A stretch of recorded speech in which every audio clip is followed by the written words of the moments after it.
Let's Podcast alongside Joe Giglio. I'm Joe Ovias inside Eford Studios, downtown Raleigh.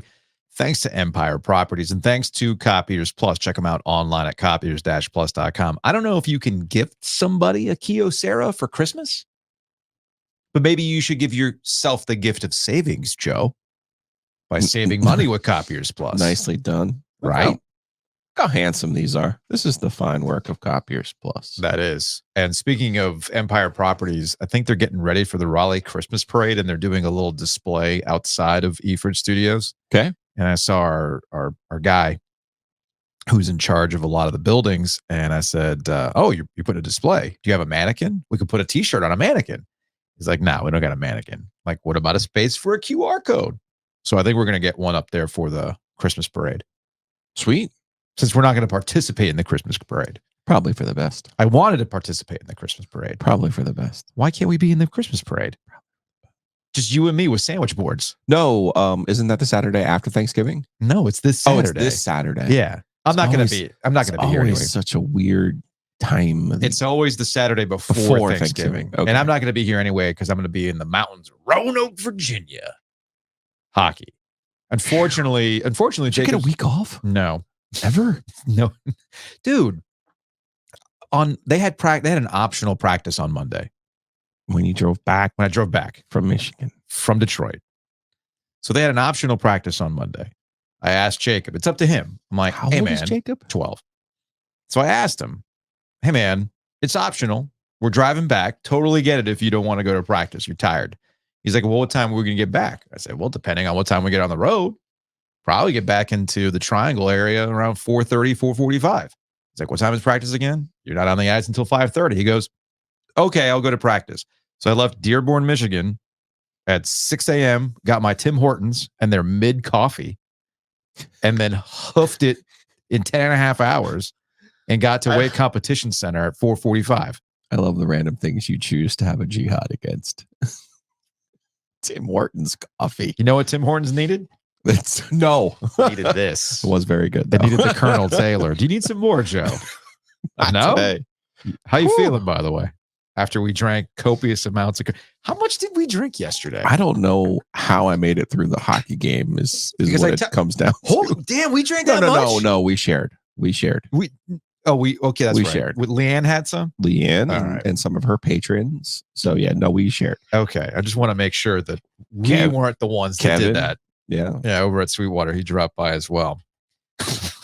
No, we shared. That's what they do at Copiers Plus too. They share information and help you save money. So it's copiers-plus.com. We'll get to the Canes a little bit later on because the captain Jordan Staal called out the squad after a pretty sleepy loss to the Philadelphia Flyers. I know you were there last night. It was good. That's a good word. It was a sleepy loss. It was after the Tampa game where you thought, okay, maybe they're kind of getting back into it. They turn around and they have that.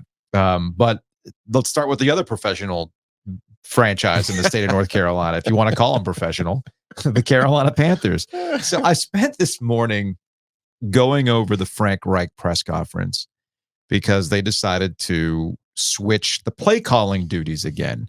You'll remember. Well, that's the answer. You remember 3 games ago, Thomas Brown was handed the play calling duties coming out of the bye week, and they won. Remember, they beat the Houston Texans. And after the game, Frank Reich was so overcome with emotion that they won, which they needed, and that Thomas Brown did a hell of a job. He got a game ball, Joe. This one they all mean a lot. This one means a lot to me. Woo! Woo! Yeah.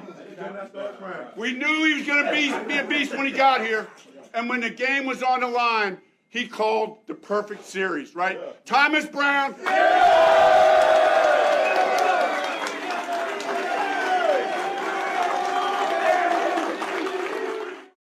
Yeah, there's the sequence, the game ball. It's October 29th. Today's date is November 16th. And now it's suddenly back to Frank Reich. And as I'm chopping up this press conference, he sounds like a coach who knows he's cooked. And if he's going to be cooked, I might as well go out there under my own control. Like, I'm going to drag this thing. I have thoughts on this. I have thoughts on how you go about this, but let's start with Joe Person, the Athletic, who asked about this flip-flop for 3 games ago. You're emotional about all of this, and now we're here. To flip-flop on this just 3 weeks after you gave it to Thomas, what does that say about, I guess, the direction of this program? No, I understand. And, I understand what's going to be said and how it may appear to some. Nothing I can do about that. As I've said from the beginning, the whole process is pretty collaborative anyway. And I guess the way I look at it, in this league, it's a game of inches. It's a game of, small increments. If you can find ways to get 1% better. Sorry, I have to pause it right there because he's talking about a game of inches. I'm thinking Al Pacino in Any Given Sunday. That's what it's a game of inches.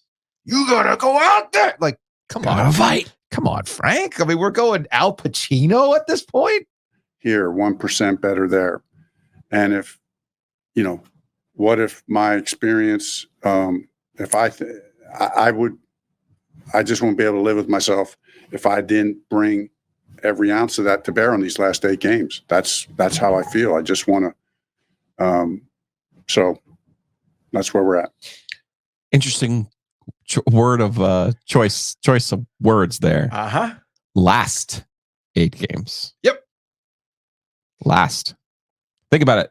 The New York Giants are committing football malpractice right now. They're averaging 11 points per game, if not for the incompetence of the Giants and the Jets, who lost their quarterback. Yeah. Right? You have the Patriots, who obviously the sun has set on the legend. These are the teams that are below the Carolina Panthers in scoring. Carolina Panthers have scored more than 24 points once all season. That's not going to get it done, even in this new, if you want, the new NFL where scoring is down. You're scoring 13 points. He gives them a game ball after they scored 15 points. Mm-hmm. But you called the perfect sequence at the end of the game, and you're supposed to have growth. There's the Giants and the Patriots are appallingly bad on offense that they're averaging fewer points than the Panthers. And those are look who's right above them. That Canada. But at least in a very difficult division, the Pittsburgh Steelers find themselves in a wild card situation. I want to have that moment with Frank Reich. These are your peers. Yeah. Poor Tommy DeVito, washed up Belichick, the corpse of the Jets, and Matt Canada. And all those quarterbacks are either on their third choice of QB. That's me in the radio room going, wait a second, Joe. Are these my peers? Yep. Am I in trouble? But the difference is you're supposed to have the point guard. You're supposed to have the QB that you sold out for to get because you truly believed in what he could bring to the table. And instead, Bryce Young is 29th as a rated QB. He's 27th in total passing yards. He's got 7 interceptions, 8 touchdowns. And worst of all, I understand why Brian Daboll's trying to cook up a plan that Tommy DeVito should not throw the ball. Please give him the proper name. Poor Tommy DeVito. That is his name. You're right. Poor Tommy DeVito. Daboll does not trust poor Tommy DeVito. And why would anyone? Why would he? The poor guy traded in his spleen to play football. The Patriots are seeing where, this Mac Jones thing is not great, but you're stuck with Bailey Zappi. The Zap attack. And then, of course, you've got Zach Wilson and all the crap that they're dealing with in New York. Number 2 overall pick. Yeah. So you see where we're going here. Are we really putting Bryce Young in that category too? Is he amongst his peers there? Kenny Pickett is he amongst his peers there? See, I don't think so. And I think that's the worst part about this. Is Frank Reich clearly does not trust Bryce Young to do the things that he wants him to do.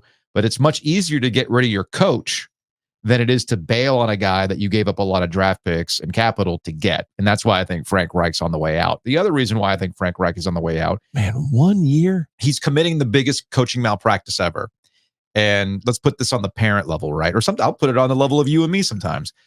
1 year. You get on my ass, rightfully so, about show me how to do this so I can do it. Right. And I'll learn. Might be a little slower, but I'm going to learn. Like when you were gone last week. But you learn. Thursday. You learn. The puppy drowned on Thursday. But you know how I can get. I'm like the Saturday Night Live skit. Nick Burns, the company computer guy, where rather than just deal with a little bit of the frustration of your learning curve to get with the program and edit the video and get it out on time and everything else, what do? Move! Get out of the way. Get out of the way. And I hate myself for that. I really try to work on that personally. I'm hearing Frank Reich basically do the equivalent of Nick Burns. All right, Thomas Brown. Hey, man, but we have one. Move. I'm going to do it. Buddy, you're going to get fired.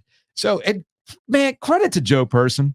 The last 8 games. Credit to Joe Person, because oftentimes the Carolina, not the next 8 games, the last 8 games. The Carolina Panthers have sometimes been knocked for not being a very difficult media group to deal with. It's not New York, right? Sure. Yeah, that kind of stuff. But Joe Person, when it's time to put the needle on a coach, Joe Person will do it. So Person followed up with the, hey man, it's collaborative, maybe 10% better. He had, in fact, I don't have the clip because it's like 2 minutes long, but I'm going to paraphrase. I think it was, I want to say it was Vashti who had asked about the collaborative efforts. And he said, oh man, I mean, Thomas made some calls that I never would have made. And I was like, man, that was brilliant. Like that was galaxy brain. Like, man, I'm learning so much from you after 3 weeks. Okay. And despite the fact that he openly says, yeah, man, Thomas would have called some stuff that I never would have done. So it was great that he was in that position. But you know what? Cool. I'm going to take the play calling back. Person then went, okay, like, nah, the messaging's off here. If you say that he wasn't going to be able to do magic, then why did you give it to him in the first place? Because I've always had this vision that, when I came here, like I mentioned to you guys the first place, that even though it's always been in my blood to be a play caller, that in this second time around, there's many successful coaches who don't call it. And I've talked to those coaches about what that experience is like, to be able to manage other things and devote more energy to other places.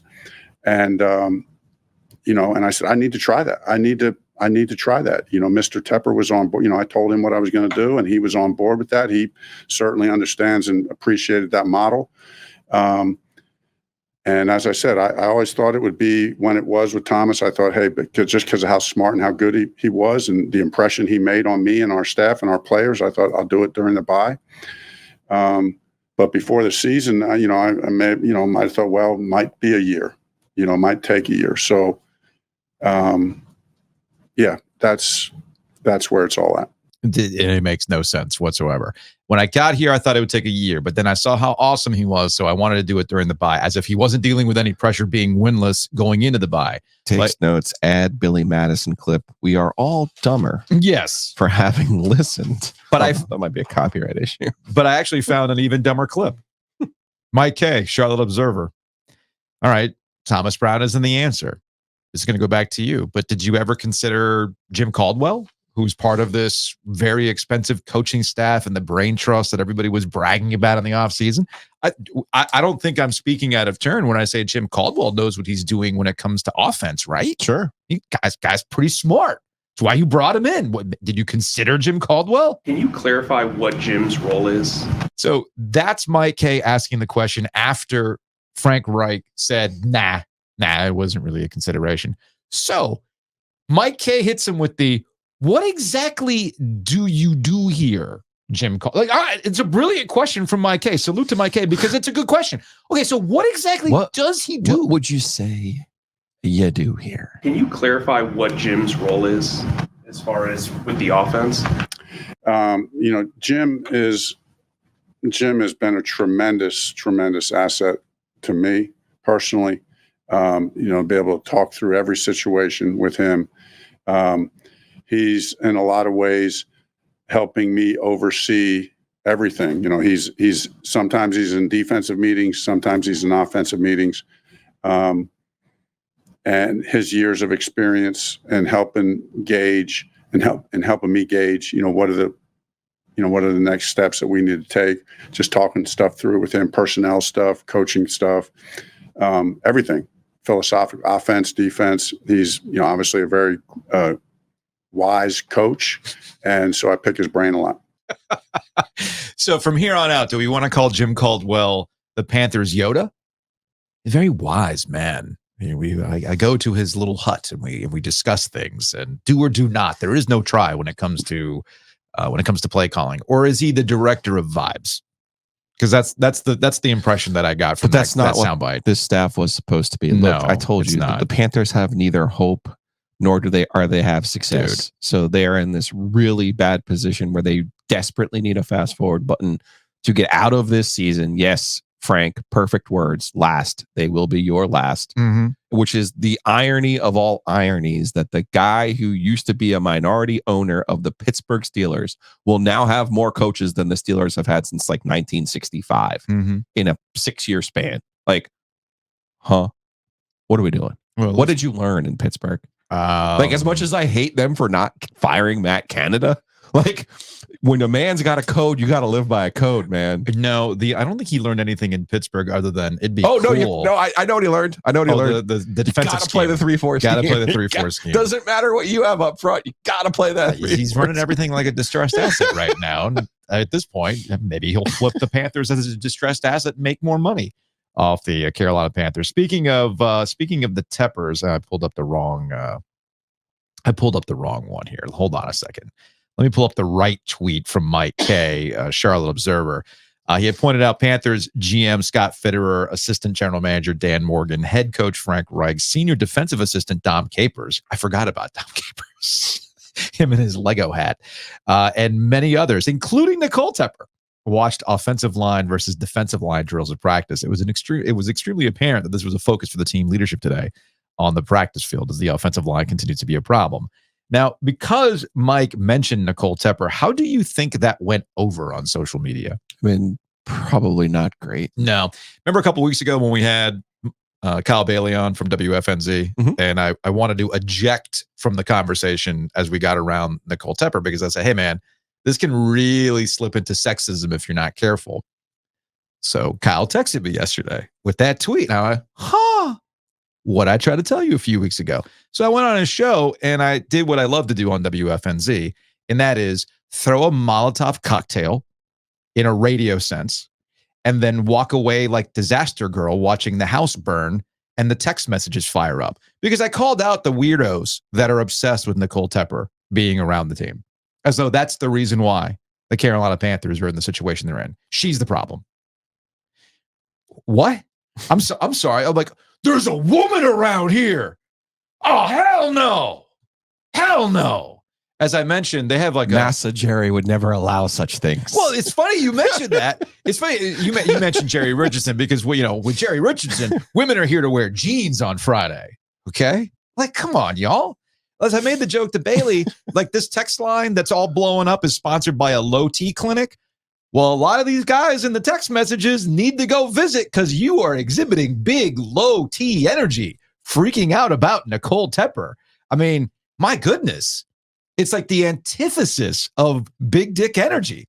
My goodness. Low T energy. It's guys, please tell me how There's other ways. Please tell me there's other ways you're compensating and not going online complaining about the guy's wife being around. Have you ever thought maybe David Tepper should listen to Nicole? Because clearly David Tepper's moves aren't working. Maybe he should listen to Nicole because it's not working now. So anyway, I like when I'm right about stuff, just like you are. You like when you're right about stuff, and I like when I'm right about these particular things. And I enjoyed setting things on fire over at WFNZ. Speaking of setting things on fire, sometimes I want to set Twitter on fire.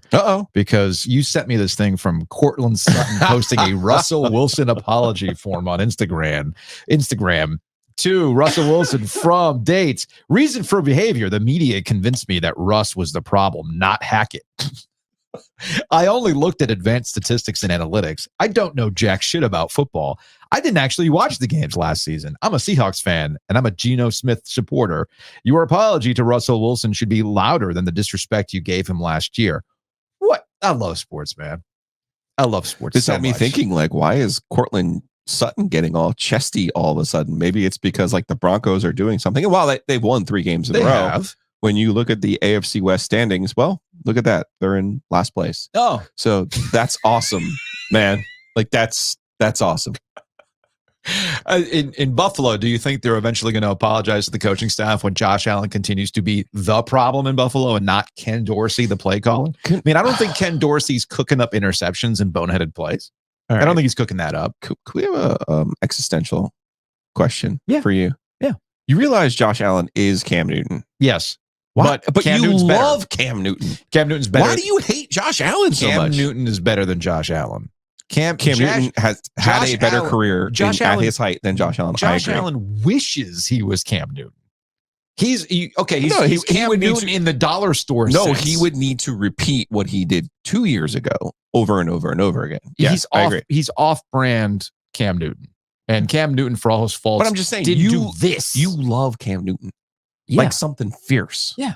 You love the shit out of Cam Newton. He's going. He's doing a tour. I'm thinking about going to his. But tour. you somehow hate Josh Allen It's part of the Bills thing too, and I think because they just want to be the Panthers or the Rivera era Panthers. No. I think the issue with Josh Allen to me is another classic case of when you're right about something, you're right about something. And I remember, Well, he's turnover prone. he's very turnover prone, but people thought he had taken the turnovers out of his diet. No, Because of Brian Daboll or I'm just saying you are who you are. right. And you might have a really good season, but you're going to go back to being who you are. In a lot of ways, Cam Newton ended up being who he was too. But Josh Allen is an injury thing. I mean, that was ultimately what sunk Cam Newton. He just started getting hurt all the time. Right. That's not the case with Josh Allen. But just like Cam, Yes. Josh's career is going to have a quicker expiration date because of the way that he plays Well, and here's runs the football. Here's the difference. And the abuse that he puts his body through. Here's the difference between Although the I two. don't think they have as many design runs. No one has as many design runs as Cam Newton had more like career carries than like half of the running backs from his draft class. You and I are in agreement that Cam Newton should have been played a particular way rather than trying to make him something that he wasn't. Correct. And ride it. And I had no problem. Zero issues People with it. who are whatever on that should just square that. Like Yep. I'm cool with it. there are certain players in the NFL who are not going to have 20-year careers. I never saw that with Josh Allen. Okay. Period. Never saw it with him. And then when you get wrapped up in the Buffalo hysteria because you're But too did busy you- getting drunk and jumping through card tables, With dildos. and then you also like bet on the Bills too. Like you have this weird honorary Bills love I that I'll do. never understand. But yeah, he was 37-10 in the pandemic, in the no rules pandemic, no penalties pandemic. Yeah, That's a pretty good year now. Come on. but there were no rules. He basically had 3 good years, high level years in a row. But just to let you 20, know, 21, 22. just to let you know, I am an equal opportunity hater because there's a couple of other things that are going on in the NFL that have front offices under pressure, like Bill Belichick, right? Like I don't think Bill Belichick's going to get fired mid-season, but things aren't getting any better, and we're setting up for whatever's going to happen next in New England. Now I know he has this lucrative contract extension, but it's monopoly money. The money's not real for Robert Kraft. I don't know why people bring this up as though Robert Kraft can't just be like, here's your money, go coach lacrosse. Yeah, Texas A&M just fired a coach and paid him $76 million to go away. I think the NFL owner's going to be able to scratch a check, Yeah, guys. that being a talking point is hysterical to me. Robert's good, y'all. Robert's good. Or maybe he wants to flip them for assets because you can trade coaches. And Bill Belichick, if he still wants to coach, by the way, will easily find. Of course he wants to coach. He wants the record, Joe. Okay. Well, Oh my then, God. then they'll end up trading him. So that's Freaking something. egomaniac. That's something to keep an eye on. Maybe he goes and coaches Justin Herbert because he can have a quarterback again.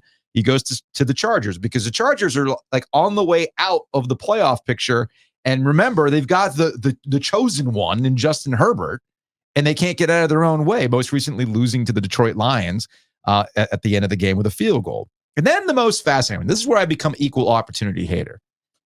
The Dolphins are entering a very interesting stretch. Why do you do The this? Dolphins are entering a very interesting Why do stretch. you hate? Are you like reverse jinxing for your dad? Like, I don't Maybe. understand. So they play the Raiders this week. Raiders actually have 2 weeks of interesting games. Okay, They got now. the Dolphins and they got the Chiefs. And the Chiefs and the Eagles have their Super Bowl on Monday. I'll get to that in a second. Mhm. But the Raiders have the FU energy of Josh McDaniels being bounced. They've won their last 2 games against terrible teams, but it's not like Josh McDaniels could beat the terrible teams on his schedule. So you've got this like celebration of, man, the Wicked Witch is dead. Pop the champagne. Let's go out there and try. We don't have this idiot with us anymore. Won their 2 games. The Dolphins beat bad teams, losing records. So something's got to give here, Joe. Either it's the dead cat bounce of the Josh McDaniels Raiders, or the Dolphins are going to find themselves looking at themselves in the mirrors going, what the hell happened to us? Now, I get that the Dolphins have dealt with some injuries and everything else, but they should beat the Raiders. Dolphins have had a week off. What have I told you about good coaches after a week off? They'll be fine. They always fix their mistakes. This is a drive to Virginia game. Dolphins against the Raiders at home, coming off an open date. Are we going? Hammer time. Are we going? We can. Because you know me. You're my good luck charm. I'm winning bets, baby. Let's go. Housekeeping. All right. Big thanks to everybody who sent shout outs and whatnot for yesterday's episode 100. We appreciate you. And we also appreciate you getting us to over 5,000 subscribers on YouTube. We did it. It should show up on the Yes, it does. 5K subs on the little tidbit. So this gets us to a very important question.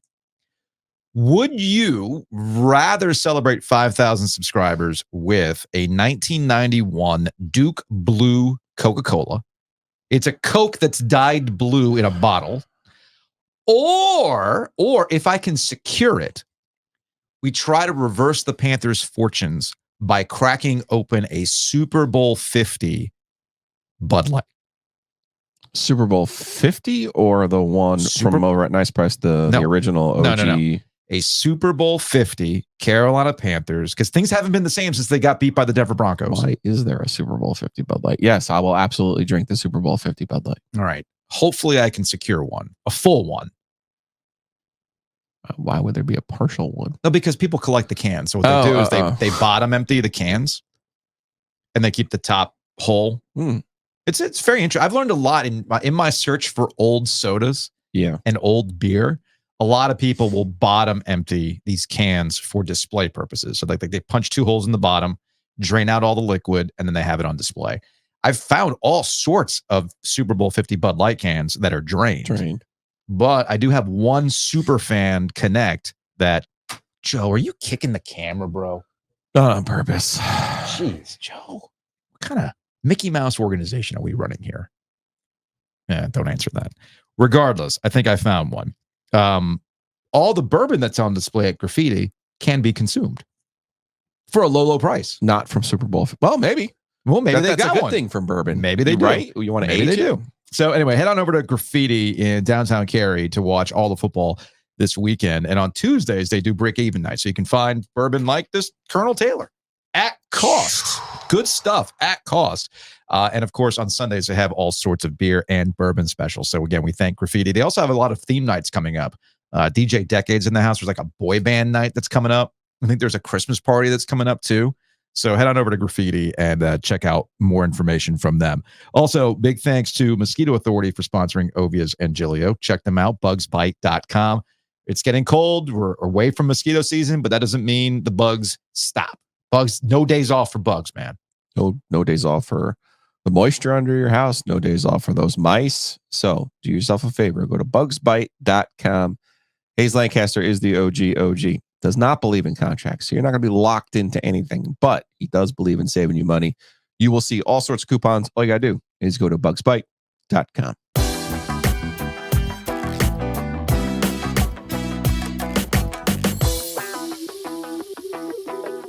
Joining us in studio is that Brownlow lady. What up, Lauren? Not much. What's going on? So we just got done kind of eviscerating Frank Reich for yesterday's press conference and taking away play calling duties. The Panthers are a dumpster fire.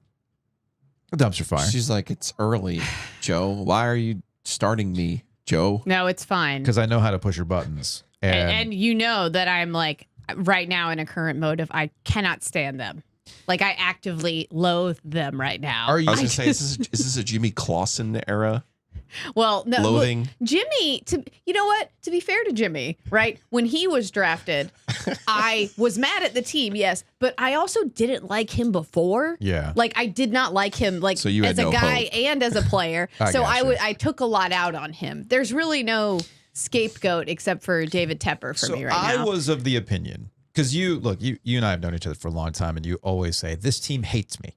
That's what you would always say. This team actively and you were like, hates that's me. ridiculous. Like, stop Why it. would they go out of their way to make your life personally more difficult? And this is probably triggering because I came from an upbringing where my dad made it seem as though things would happen for reasons. Like, there was never a Triple Crown winner after you were born. The Dolphins lost that game because your mother was watching it in the same room with me. Like that kind of stuff. That's what I'm saying. That's what I grew up with. I don't know that that's the same. Santeria. Okay. Right. Now, So when you talk like this, I would get like big energy, similar to my dad. However, where I'll never believe my dad with all of his superstitions, I do feel like I'm about to come around to your point about the Panthers actively making your life miserable because they got the number 1 pick in the draft. They got a new coaching staff, which they traded a lot to get, mind you. So you better be very sure. You're starting this podcast, Young Gun. This is all supposed to be getting in on the whole point of Young Gun was to get in on the ground floor of this new Panthers era. Oh no, it's falling on top of me. And what are the Panthers doing to you? Just the exact opposite of anything I would like to see. Right? Winning? Nope. Like they even managed to get a meaningless win against, which we all know is not just against the quarterback, but like against the guy they would have drafted if they did not draft Bryce Young, right? They even managed to beat him uselessly. I mean, they gave Thomas Brown the game ball after that, for heaven's sake. And now 3 games later, you don't even get to call the plays anymore. That's not. By the way, like. Dysfunction aside, I'm sorry. Are we not aware of this like current moment in time that we're in the NFL and otherwise? Like, why are you doing that to a black assistant head coach? Like, are the opportunities just bountiful for them? Do you really want to throw him under? Like, why are you handling it this way? Like, you're not doing right by him. Because I'm sorry. As we mentioned earlier, because we know he's getting fired. He knows he's getting fired. He knows he's cooked.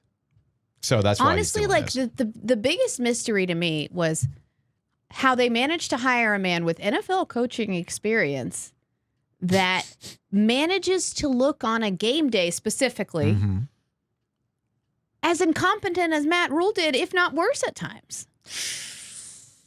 We'll just leave it right there. Let's get into some premature value. I think that's like, how do you do that? That's a drop Only mic. the Panthers. That's a drop mic. Let's do some premature evaluations.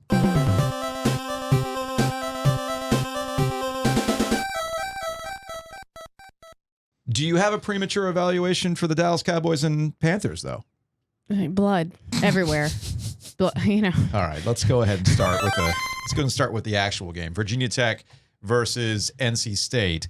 Virginia Tech still in the running for the ACC championship as Giglio went through. How many machinations of tiebreakers did you have to go through to come up with that one? That was impressive. There's a lot. I'm impressed. Virginia Tech still mathematically alive. They need to be in that 3-way tie, so they actually need to win out. They need to get a little help. They actually need Carolina to win out as well. Now, here's my question: Was the college football playoff ranking snub a Boo Corrigan conspiracy to get State motivated against the Hokies? Because they needed something to happen this week after so much drama with MJ Morris the previous week. Can we also come up with BS charges that takes Dave Dorn off the sideline for the Carolina game next week? No, that's the game he does his best work in. So okay, they're going to want him there for that. So can we do it this week? Is it too late to do it this week? This would be the week. Gibson be the coach. Now you're onto something. See, maybe that's what we need to do. Get an extra dose of sodium heading into next week too. So I love it. Honestly, this is where NC State's in their most dangerous position, is it not? Like, this is a Virginia Tech squad that has a lot of filler. Is it a trap game? It is. It's a total trap game. Anytime you use the word "should" with NC State, you're getting yourselves in trouble. That's a good point. I call the Hokies spicy. Okay. And again, that's only because we wrote them off at the beginning of the season, and they've clawed their way. They wrote themselves off. Sorry. They did. So they've clawed themselves back into this position, and it is really the immovable object and the irresistible force of like the NC State law of the wolf. And what is Virginia Tech really about? I like NC State in this game, but I can't get over the trap game vibes. That's my problem. Yeah, NC State's just 2-5 against Virginia Tech since the Hokies joined the ACC. 1-3 in Blacksburg. So this is not a place that they regularly win. Brent Pry last year, they go 3-8. They went only 1-6 in the league last year. They're 4-2 in the league. Even if 3 of those wins are over teams that have one ACC win, they're still 4-2 in the league. The progress that they've made, it's impressive. And if you factor in the way that Virginia Tech started the season, right? Some of their losses outside of the league. But what does Virginia Tech love more than taking awful non-con losses and then wrecking the rest of the ACC's hopes and dreams? That's like their favorite thing to do. The number one thing they love to do is beat Carolina and beat State. because they After own losing to like Old Dominion or Marshall or James Madison or whomever. They have owned those teams recently. No, for sure. But yeah, they're weird because they beat the crap out of those teams that they're like, you would think that in theory they weren't that much better than, right? Based on how they started the season. But then they kind of got dominated every time they played a good team so far. So for me, I'm kind of like, I'm meh on thinking how dangerous they are. I'm just not sure yet. All right, so the next game, we got Clemson, North Carolina. In Joe's Atlantic Coastal scheduling, I'm right about this philosophy. This should not be a problem for Clemson this weekend. Atlantic versus Coastal. But what if Carolina wins, Joe? Will you give it up? I will tip my hat to the Tar Heels for sure. But you won't give it up. Well, why? No, I why will would you not. do that based on like? They've lost 5 in a row to Clemp. The last one, the Butch against Kyle Parker. And Goodness. Keaton Was that the Stadium. one? One of them they put up a 50-something. That was recent too, right? Clemson put up 50-something. I thought. Yeah, 50, 35, 59, that's the one. 38, and 11, Woo, 14, twice. 15, 19, 22. Yeah, this is not a game, quite frankly. Except for the one time when Mac Brown went for 2, the famous one. Yeah, Yep. which he did the right thing in that game. I I've seen agree. it. completely. It was the wrong play call, but it was the right concept. Decision. Yeah. Yep. No, this is an interesting one. You know, these two teams play for the ACC championship game last year. I think Carolina actually has more talent than Clemson.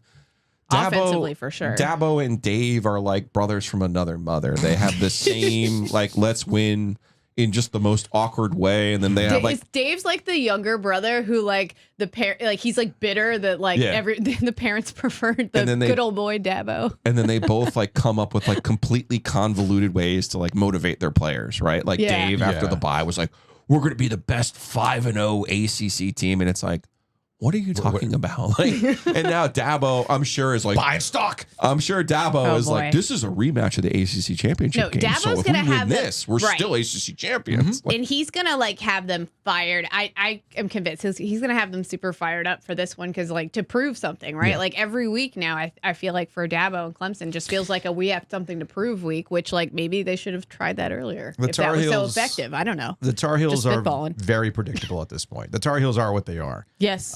They might play Clemson competitively, but we've been talking about fast forward buttons. You talk about the fast forward button for the Panthers. I just need a fast forward button in the fourth quarter because when they have a double lead. I still can't get past. What's enough that you'd be like they're good? There is the limit does not exist. Lauren. I would say like 35. No. I mean, I'm No. being honest. No. Like, I mean, come on, 3 35. scores should be enough. It should be, It's but not with not. this No, defense. We haven't seen 3.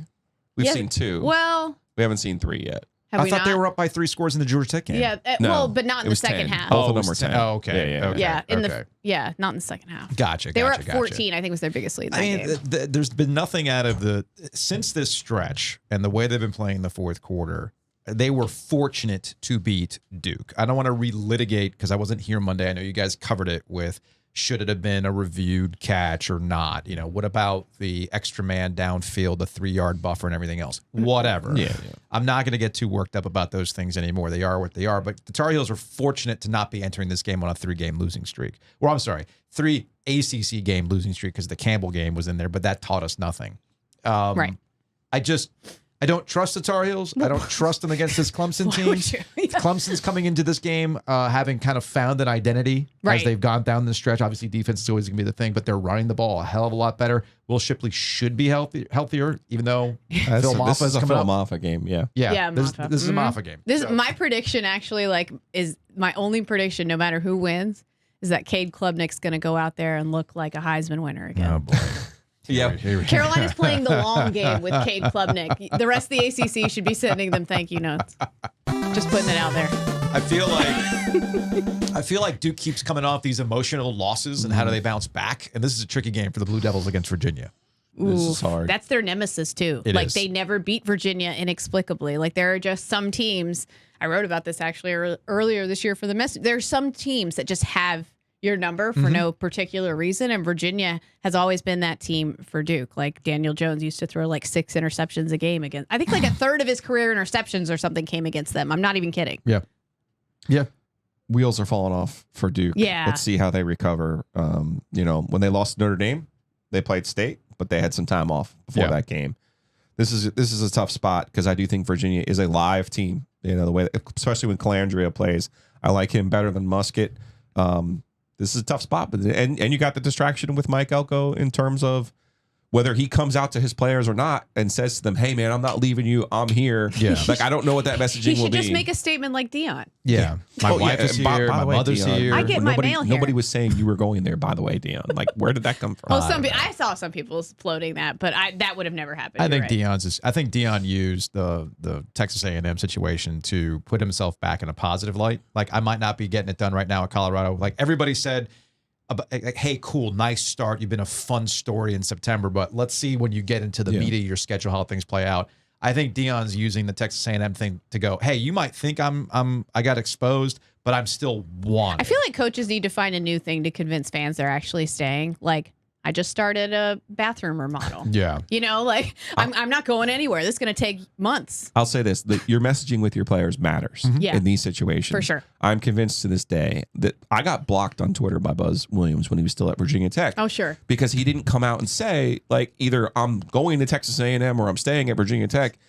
And your players... Buzz loves to talk in circles, too. Yeah, so. your players know, right? So, like, if even if you are leaving, you tell them, like, hey, this is what I'm going to do. This is how I want to treat the final two games Or that even we if have you together. might leave, I think you need to be clear. Like, look, right now I'm committed to y'all 100%. Yes. I don't know what's going to happen in the future, but like, this is where I'm at And right he's now. a smart guy. He's a good coach. I know he's doing those things. Yeah, but he is. to sit here and act like it's not a thing for your players Yeah. is not a good strategy. I think they No. knew that was going to be the case in the middle of the season. We Even talked with to Michigan State. We Yeah. talked to Mike Elko when that Michigan State job was open, or the Northwestern job, which, by the way, they've set that up for the next coach because Sure. they took the interim tag off the guy.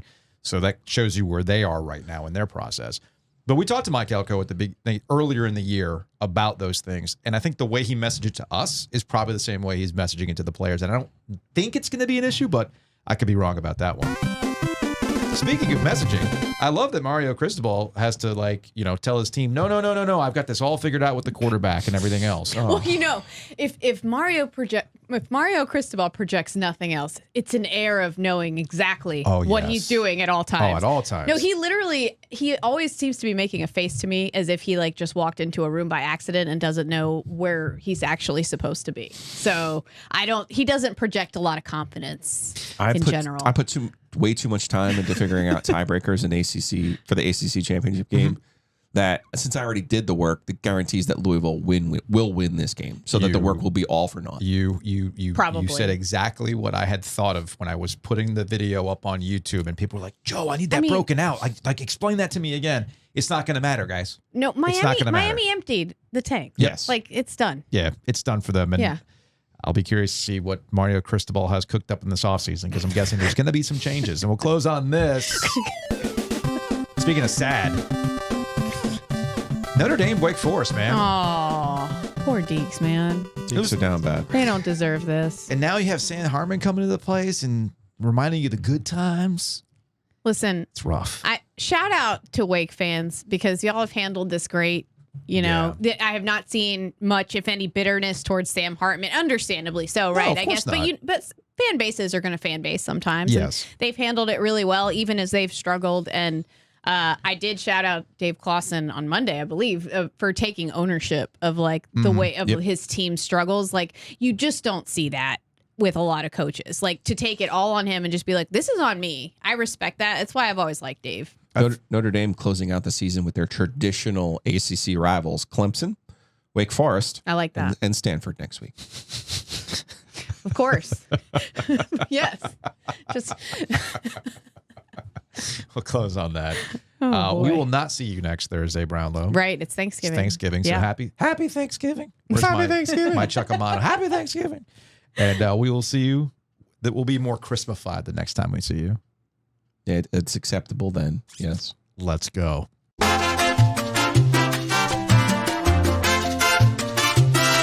Another weekend out of town, meaning that I'm not going to have a weekend to watch football and eat wings from Wings Over. I have a sad, Joe. You're out of town again? Yeah, man, going to Roanoke. I told you. I'm not going to be able to go to the Virginia Tech State game. Okay. So the games are at the same time. So here's what I'll do. I'll order double. Since you won't be there, we'll go to Wings Over Raleigh. You can actually hit the Wings Over Chapel Hill on your way out if you're feeling froggy. at 9 o'clock in the morning. Highest compliment from James's roommate. hey, that Wings Over gift card that you get, that's the best thing, man. That's a really good freshman in college voice. Wings Over Greenville. Yep.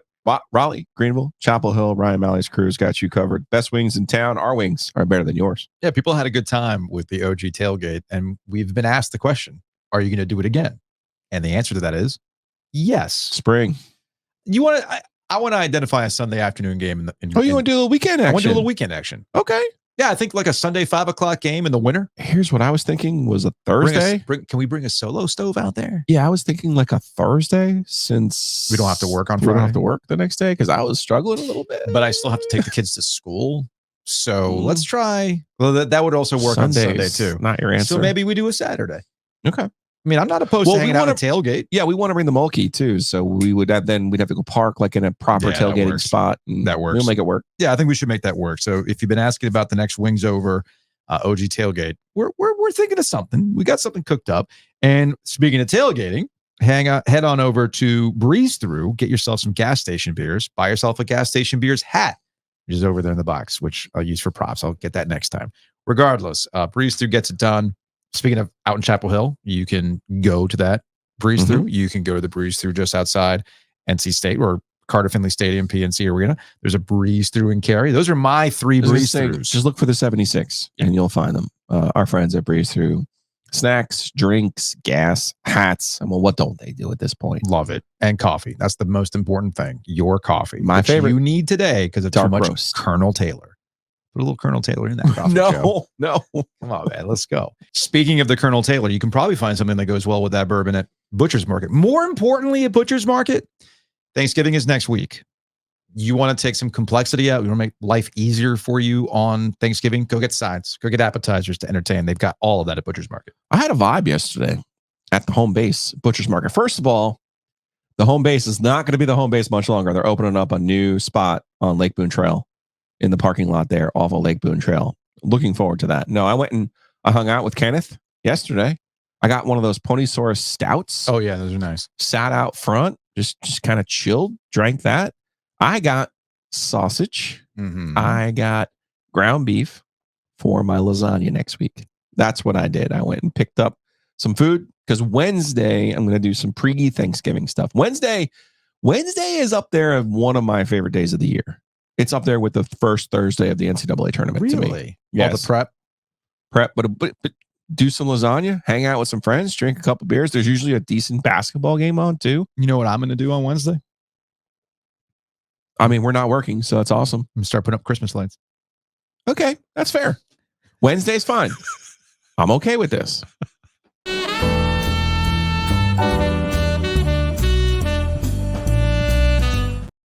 Joining us on the Heaster Automotive Group hotline, columnist for the News and Observer. He is Luke DeCock. And last night I texted you, and hope the Canes give us something to talk about tomorrow. And sure enough, the captain, this is why he's the captain. Jordan Staal came through in the clutch, but not in the way that I thought. After a 3-1 loss to the Philadelphia Flyers, Jordan Staal, as you wrote in the paper, he was ready. He was waiting. So before we get into it, here is Jordan Staal after the game talking about a lack of buy-in for the team so far this season.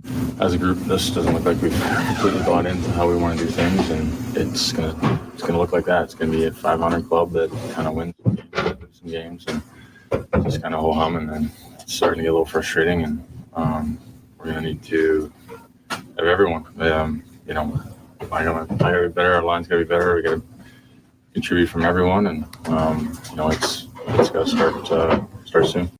So again, that was Jordan Staal after a 3-1 loss. And Luke, you followed up with the inconsistency of it all. They look great against Tampa, and then they do that against Philly. So what the hell's going on? Let's start with the micro here of Jordan Staal choosing to speak like this after the Flyers game. So when you've covered this league for a long time, that hockey's a little bit of a different kind of sport. The captain has a different kind of role. There is a rhythm and sort of a procession to this type of deal. Jordan Staal is sitting at his locker when we get into the locker room. He has something to say. This is a very hockey thing. The captain is making a pronouncement. You saw Ron Francis do this. You saw Rod Brindamore do this. You saw Justin Williams do this. And now you're seeing Jordan Staal do it. So if you've been around this league for a long time, can I pause right there? He didn't say Eric Staal. Eric Staal would too. I'm thinking more of the captains of the winning teams. No, I know what you mean. I know exactly what you mean. And look, before Justin Williams was captain, when he didn't have this pulpit, he and I would talk in the hallway, and he would say things like this because he couldn't really say it for everybody because he wasn't the captain. But if you went back in the archives and looked at like the 17-18 season or whichever, the 17-18 season, Justin Williams was saying a lot of these same things. He just didn't have this bully pulpit. So this is very ceremonial. There's a lot of pomp and circumstance here. So that means what Jordan Staal said should be freighted with this incredible significance more than comments after. He's not frustrated after a loss. This was a very calculated performance designed to send a specific message. And the message is we play a very specific way. Some of you guys have gotten away from that and want to play all, to quote Jim Rutherford, fancy Dan. That's not going to work for us. We are not a high skill team. We are a get the puck forward, get the puck in, apply pressure to other teams. That's how we're successful. That's what made us successful last year. It's what made us successful the year before, and so on and so on. So this is a come to Jesus moment for the Hurricanes. Our players like Martin Necas going to stop diddling with the puck and get the thing in and shoot it, which, look, Teuvo Teravainen, offender number one most years, has been great at that this year. But it's not just one guy. It becomes a collective thing. You could see it last night when they were down 3-0, passing instead of shooting. As Jordan said, all the twirling and whirling in the neutral zone. It's not their game, right? Their game is not sideways. It is straightforward. It is direct. And look, I mean, I give credit to Jordan Staal. This reminds me of the time when Bill Peters ripped the team and kind of stole the column I'd already filed. He's right. This is not the game that fans come to see. And they were booing at the end. He knew it. They knew it. Everybody knows it. So you and I have had this conversation over the last 2 months. The Hurricanes are in this motivational dead zone. It's hard to get up for these games when you know you're going to be there anyway. This is Jordan Stahl's message to the team saying, hey, we all know this, but we got to get our act together before it's too late because we are starting to get out of the motivational dead zone and into the actual danger zone because this is not a high margin league. You can screw things up pretty easily. Hurricanes are a better team than this. They have to get back to playing what makes them good because this ain't it. Yeah, and this gets to my curiosity about the deficiencies of this group so far, and some of it is motivational. I think you and I are both in agreement on that. But some players that you're expecting to step up simply haven't, and I'm starting to wonder, for instance, Peter Kochetkov, right? Goaltending has been an overall problem for the team, and it's not just one guy. Everybody's had their off nights. But Kochetkov, we're just a couple years removed where I was on the radio saying, hey, man, if this guy's your future, hand it over to him. He's the young Ruski. Here we go. They finally got this goalie. But I almost feel like there's been a regression with Kochetkov. I don't know if that regression is because of the weird and wonky minor league drama that the Canes have. Or it could just be the simplest answer. Goaltending is voodoo, and he's kind of going through it right now. And it was, look, you can't be giving up goals 50 seconds in like that. No. That was a problem last night. It was a nasty shot, but you got to be bigger. You got to stop that. Yeah. He's in some ways he's kind of become Peter the puck dodger, sort of making himself small at times. When you look back to this time a year ago, when he basically came in and saved the Hurricanes bacon, he looked like he was 6'6". He's not playing that way right now. And look, yes, goalies are high variance. You look at Kochetkov before New Year's last year and after New Year's last year, he was like two different goalies. Yeah. And certainly you've seen that with Antti Ranta. We've seen that with Frederik Andersen. Lord knows we saw it with Peter Mrazek. Sometimes you just never know what you're going to get from season to season, month to month, night to night. That said, Hurricanes goaltending hasn't been good enough. Everybody knows it. But this is typically a team that we've seen over the last 5 years, if it's playing the right way, can play through that. And some of what you're seeing, and you saw this last night, you saw it on the West Coast especially, when you give up an early goal or two, you've got to stick to the game plan. It worked in San Jose, but last night they got away from it. So that's part of the message here. If you want to read something into Jordan Stahl's words, although I don't think you need to. I mean, you don't need to. He basically came out and, there's no beating around the bush here. But our goaltending isn't good enough right now. We can't change our game because of that. We just got to keep plugging. We'll get goals if we play our way, and we'll stop giving up these terrible goals. Look, the second and third goals last night are defensive zone breakdowns. You'd love to see Kochetkov make a save, but he's helpless on those. He's flailing. And at the other end, Jack Drury has the same chance that the Flyers scored 2 goals on, basically, and he fluffs it right into Carter Hart's belly. He's still on 0 for the season. Jordan Martinook is still on 0 for the season. Svech, has an excuse, but he's still on 0 for the season. Yeah, he's only played 8 games so far coming off the injury. And Jordan Staal, I know he's accountable too, but I'm not asking Jordan Staal to go out there and be a prolific goal scorer, but usually if things are cooking, Stahl's going to get on the board on occasion. His knee pads do. There's no question about it. His right shin is overdue. And he hasn't scored since the opener. So that said, his line, which was put back together last night after being briefly broken up, Staal, Martin, Jesper Fast, is one of the best lines in the NHL possession-wise. So to me, they're the 3rd/4th line, 3A, 4A, whatever you want to call it. They're doing their job even though they're not scoring. You can send them out and they'll shut down the opposition's top line. They'll control the puck. At this point in Stahl's career, Martinook's career, Fast's career, I think that's a fair expectation. The question is, can the Aho line score more? Can the Kokiemi line score more? Can they get anything out of this 4th line with Jack Drury and 2 random characters?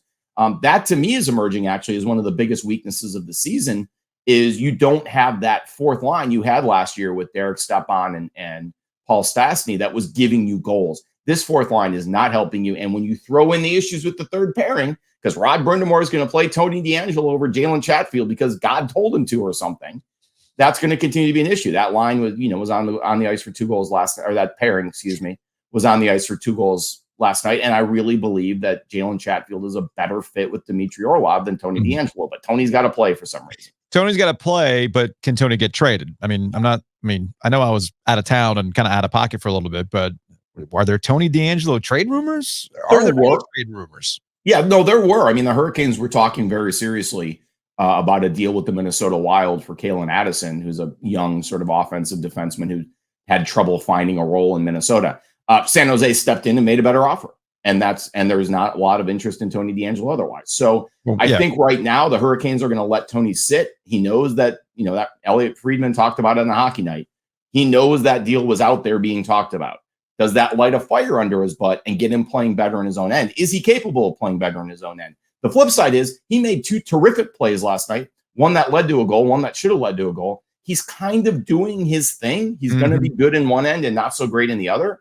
When the rest of the team is struggling to play its game, all of Tony DeAngelo's sort of faults are magnified. So maybe I don't want to put everything on Tony DeAngelo. He's in a tough spot because the way he plays and the way the Hurricanes are playing, his mistakes are going to be magnified right now. When they are more in their groove, like they were in Tampa, then Tony DeAngelo fits and everything seems to work. Do they make a move in net? I'm not exactly a capologist, but the impression that I get is that Peter Kochekhov's deal is relatively team friendly in the long run. Is that something that they can envision going and getting a more veteran presence in net, not a Halak situation as Frederik Andersen is out?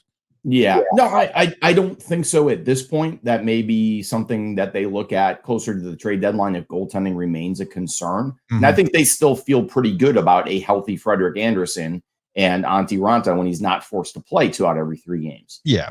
That's a formula that's worked. It actually was working before Andersen had this blood clotting thing come up again. So I think the other part of it is in the big picture beyond the season, Peter Kochetkov needs to play. He needs reps. And as frustrating as it is to watch the team struggle and give up these goals and have the captain spout off like this, which I say spout off, but I'm 100% on his side here. And so was Rod Brind'Amour for that matter. He basically said, well, he knows it. Yeah, I didn't even bother playing. I didn't even bother playing the Brind'Amour cuts because he's basically going, yeah, what Jordan said. Yeah. And to the end, to that point, like it's time for me to get tougher because clearly the message isn't getting through. But I think even with all of that, Hurricanes are still in a good position. They've lost once at home. They're 9-7. They can get on one good hot streak and the season's, you can put it in the bag and worry about it later. So there is some value to getting Peter Kochetkov reps right now, even when the team's playing badly, because if he bails them out of a game like last night, which he didn't, maybe he gets some confidence. Maybe everyone gets some momentum. It's going to happen eventually. He's too talented of a goalie to keep letting in crappy goals. And as I said, the first one last night's not a great goal. He's not very big in his net, but it was a nasty shot. And sometimes those do get through. It's just hard when the rest of the team isn't playing very well. Yeah, and that's why I brought up the minor league situation. I know they don't want to make it a thing, but reps matter. And that's why I was curious. I was confident. Let me put it this way. I was confident with Andersen being out with the blood clotting issues, it would give Kochetkov an opportunity to get more NHL ready reps. I talked to Brind'Amour before the season about this, like getting him in there, but he kind of he kind of shrugged it off as, you know what? They all played about a third of the season for a variety of reasons last year, and it worked out that way. Again, I'm not a goalie expert. I understand there's a variance to it, but I feel like it's either you think he's the guy and you're going to put him out there and let him sink or swim, get those reps as you mentioned, or maybe you start to think of another option in net if you feel as though that's going to be the thing that keeps you out of making a deep playoff run. Again, these are all things that we can kind of speculate about at their 9-7, and everybody's kind of having this moment. It could be all for naught. It's just you start asking questions when you have the start to a season like this that goes beyond a motivational dead zone. Sure. And I think to a certain extent, this is something you worry about more in the spring if you don't have Anderson and Ronta healthy. Because I think in a very narrow playoff window, you're okay kind of running Antti Ronta. He's not going to have to play back-to-backs. It's going to be an every other night kind of deal. We saw that last year against the Islanders. He played very well before Freddie came back, and Freddie played very well. So if it gets to the deadline and it looks like they're going to be relying on Ronta and Kochetkov hasn't found a groove, then I think that the equation changes. The other part of it is, yes, the minor league situation is a disaster, and it's partly the Hurricanes' part, and it's partly the fault of the Chicago Wolves being loons. But in the end, they found a great spot for Kochetkov. Like, Tampa is goalie short. They're a mess in net at the NHL level, at the minor league level. When he goes to Syracuse, they're like, yes, we are going to play you. You are our best option. So, they didn't get to a situation where he's on some team where they're trying to play their goalies over him. There are some guys who aren't in great situations and probably need to be in better situations. And we may look back with hindsight and say that hinder their development. I don't think that's the case for Kochetkov. I think Syracuse is a good spot for him. They need a goalie. When he's there, he's going to play. When he's not, they're going to figure it out. So that said, the NHL reps are good. He's got to play better. It just comes down to that. And then he has, it's like the rest of the team. He's a little bit hot and cold. If they play better in front of him, you're going to get better results from him. It's the old chicken and the egg thing. I think someone asked on TNT, asked Gretzky last night, like, all right, Wayne, not narrow it down with the Oilers. Is it bad goaltending or are they playing poorly in front of him? Which one is it? And he's like, well, it's a little of both, like the ultimate Wayne Gretzky answer. Like, I refuse to give you a straight answer. I think with the Hurricanes, it is a little of both. I think it's more goaltending, as frustrating as the team's performance has been. But I think this is all fixable. And I don't think it's the worst thing in the world to let Kochetkov kind of struggle through this and see if he can figure it out. Luke DeCock, columnist, News and Observer. We appreciate the time as always. We will talk to you.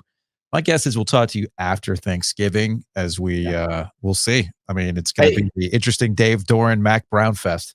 And one of us may be calling plays for the Panthers by then. We've already covered a good chunk of the Panthers conversation today. It's funny. I wanted to talk about a good professional franchise in the state of North Carolina, and the Canes can't even give me that right now. I mean, come on, guys. There's nothing left to say about the Panthers. There really just isn't, other than you can see the owner's fingerprints all over this franchise in every way, and that ain't a good thing. So one of these days, and maybe he'll do it on the McAfee show, but I want Frank Reich to go on the McAfee show and say, yeah, man, I thought working for Jim Irsay was kind of crazy. He'll do it. He'll go on with the Mannings next year when he's out of a job, and it'll be like the Manning cast with Frank Reich, and he'll just blast the entire Panthers organization for an entire quarter. Oh, man. So good. So good. He has the look of a man who bought a car that's a lemon. Yep. Nope, that's exactly what it is. That guy is cooked. All right, man. We'll talk to you. All right. See you.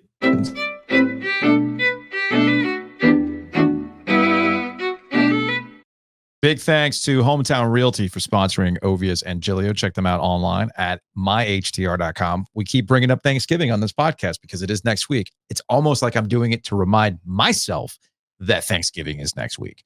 And you might be hosting. And when all those people come into your house, and it's packed to the gills, and you realize, whoa, I got no room. I need a bigger house. I wonder how many decisions have been made because of that reason. So you're shaking your head. So when you exit Thanksgiving and you're going, we can't do this again. We need a bigger house. Who do you contact? Hometown Realty. It's myhtr.com. 6 locations from here to the beach. More than 250 agents. And again, a simple, effective, easy website. Buy, sell, mortgage calculator, all of the good things, your friends, your family at Hometown Realty.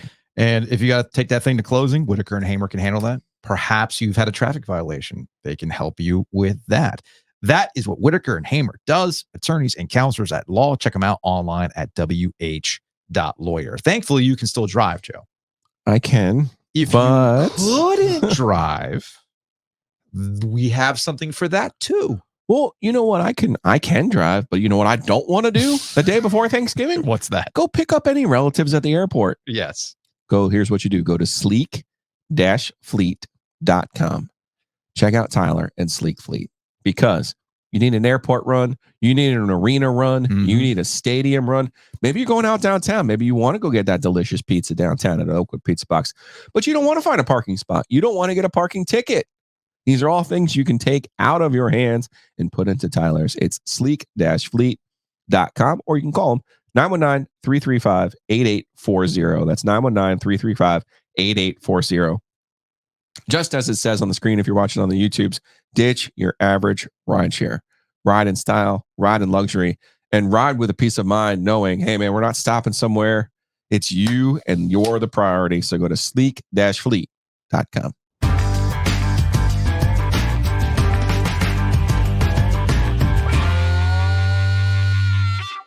Joining us on the Heister Automotive Group hotline is the head coach of the NC State Ice Pack. He is Tim Hilly. And look, everybody's hyped about the NC State North Carolina game in football that week, Thanksgiving week. But we got the Governor's Cup kicking things off, or facing off, if you will, on Monday night, PNC Arena, with the Ice Pack taking on the Tar Heels. Tim, what's going on, man? I mean, could there be any better start to go to Hell Carolina week than squaring off at PNC Arena? I mean, what better way to go? And I think, Boo has engineered the rankings on the ACHA hockey side too, just like he did on the football side, to give a little bit more juice to it. Our first ACHA rankings came out and our data was way off. They had our wins and losses wrong that they put in it. So that can only speak to Boo's reach of conspiracy theories, as first reported on by you guys, has even gone into ACHA hockey now. Wait, hold on a second, Tim. Are you picking up some coaching tips from Dave Dorn on how to find slights and motivate the team that way? That's exactly the way I'm going. We had a slow start this year. We would have liked to have had a better start. We had a great weekend this past weekend. We're following the NC State football trajectory right now, which is a great trajectory. So why not be on it? And hey, he's the all-time winningest coach at NC State football. So career goals there on the hockey side. But you didn't play a goalie 4 games, and then suddenly there's NIL conversations about what's going on, right? I wish we had NIL conversations. Hold on. Now I gotta ask. Is there NIL at the Ice Pack level? We have had people approach our players. We've had people approach, but it's never come to fruition. There is a policy with ACHA on it. We've actually do have the framework worked out with the attorneys to make sure that everything is above board should it happen. So look, our players pay $1,500 a year to play. So if there's someone out there in that universe that wants to come into it, and we're not talking MJ Morris red shirt money, so I don't think it'll change the team chemistry. Are we allowed to get OG wristbands that they wear? Oh, absolutely. Let's do it. Ooh, how much would a patch cost?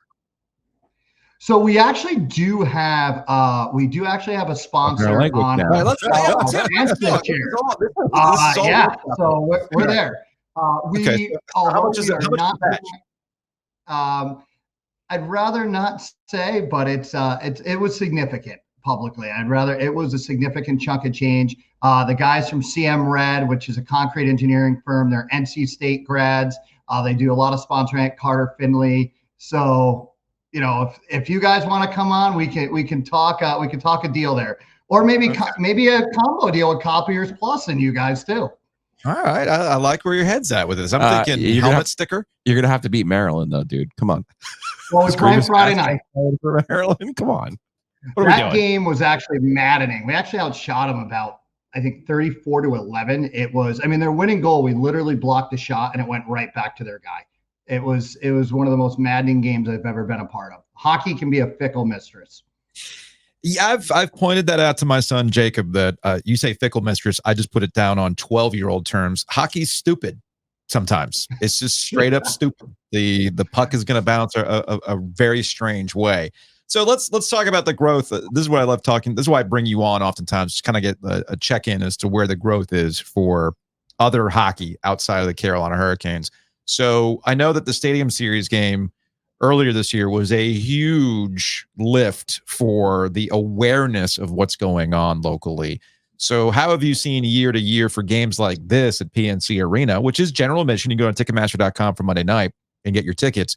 I saw like the lower bowl should be pretty full. I'll be there Monday night, but I'm guessing things will be pretty full on Monday. About 2 in the Gillian. Well, I think the biggest way you can tell that things have changed is that Ticketmaster and company took over the event, so they can make sure they get their share of it.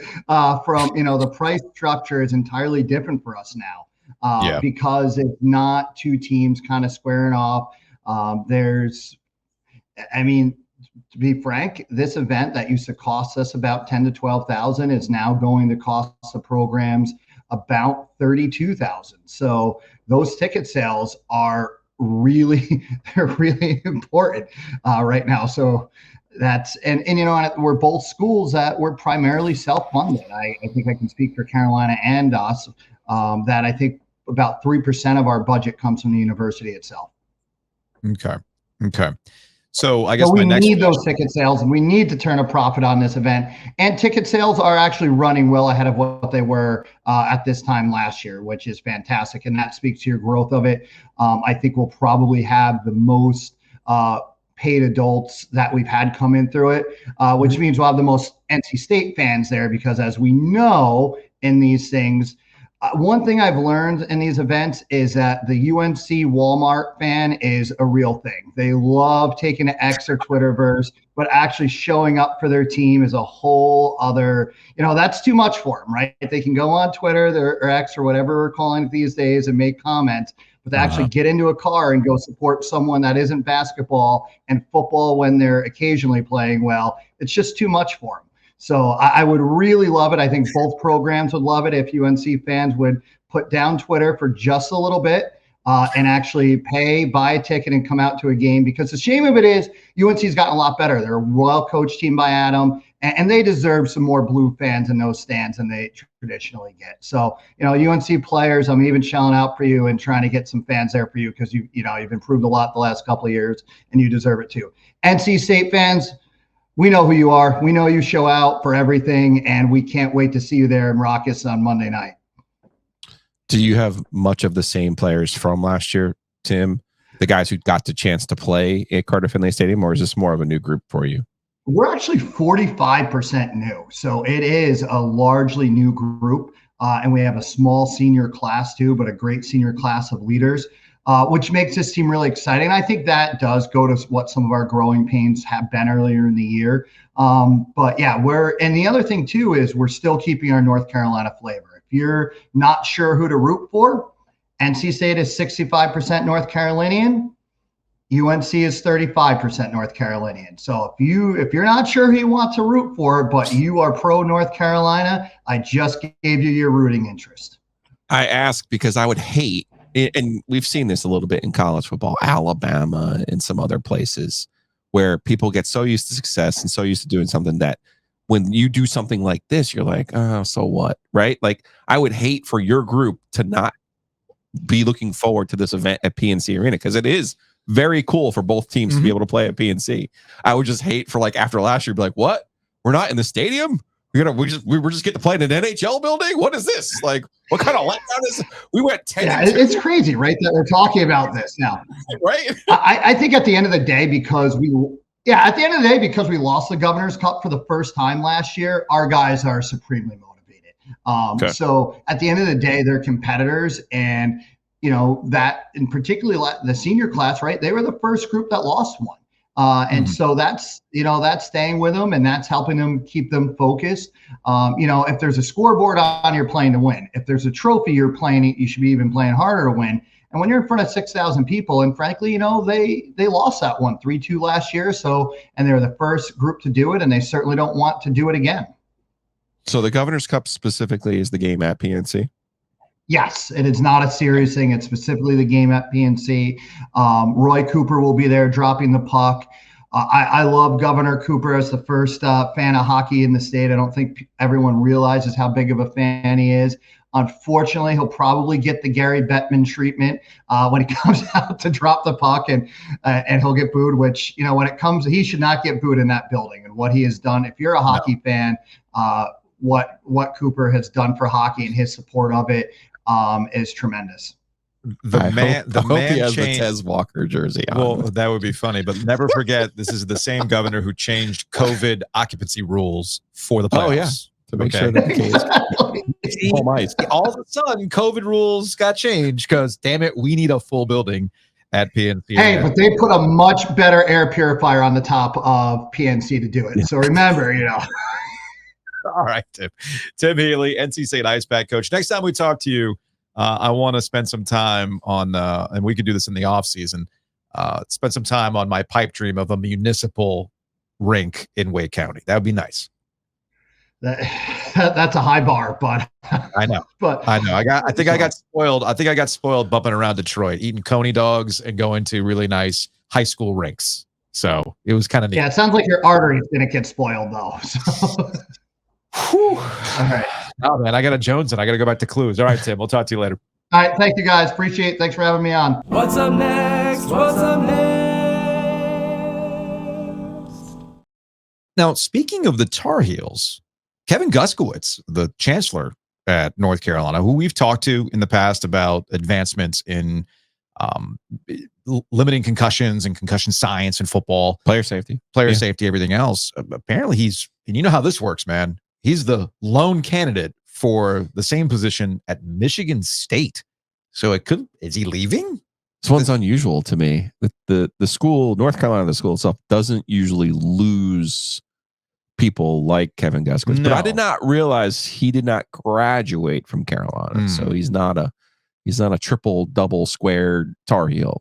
So I see. Could just be Michigan State's offering him a significant amount more money. Could just be that. It's that Big Ten money. It's getting a chancellor. Could be getting an AD out of this area too. He's originally from Pennsylvania, so yeah. I thought it was unusual. Like Carolina, it's an unbelievable school. Unbelievable school. It is, and to be the leader of that school, that's a significant job. And I think obviously the situation that he stepped into, following Carol Folt and everything else going on with Silent Sam and everything else, then you're coming through a pandemic. Yeah. I mean, those were not easy times for him. And I think he's handled them well. Is it time for Holden Thorpe to come home? While we're bringing people home on this program? We talked about Will Shipley, Wolf Flood. Speaking of triple Tar Heels, do we bring him home? Oh, or someone's going to be out of a job soon. Are you thinking what I'm thinking? He's already writing letters to the NCAA for him, right? Hey, why not make Roy Cooper the chancellor? Do a hell of a job. I mean, I'm over here solving everyone's problems. You are. This is why we're gonna hire Arthur Smith. Mac is the head of the NIL, and now Roy becomes their chancellor. Who needs the Parker executive search firm when you have the OG Media executive search firm? Sounds like it's a no-brainer to me, y'all.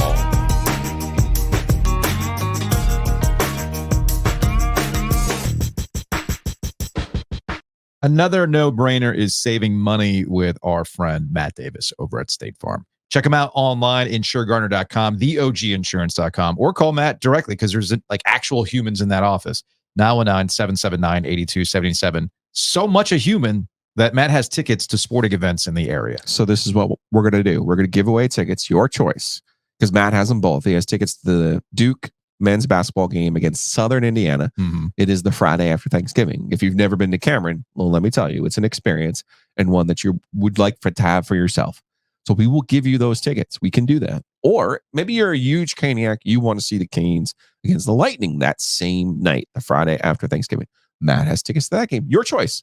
All you have to do to enter is call State Farm or go online to the oginsurance.com and get a quote from State Farm. Screenshot that quote, send it to us at theoggoesdigital.com, at gmail.com.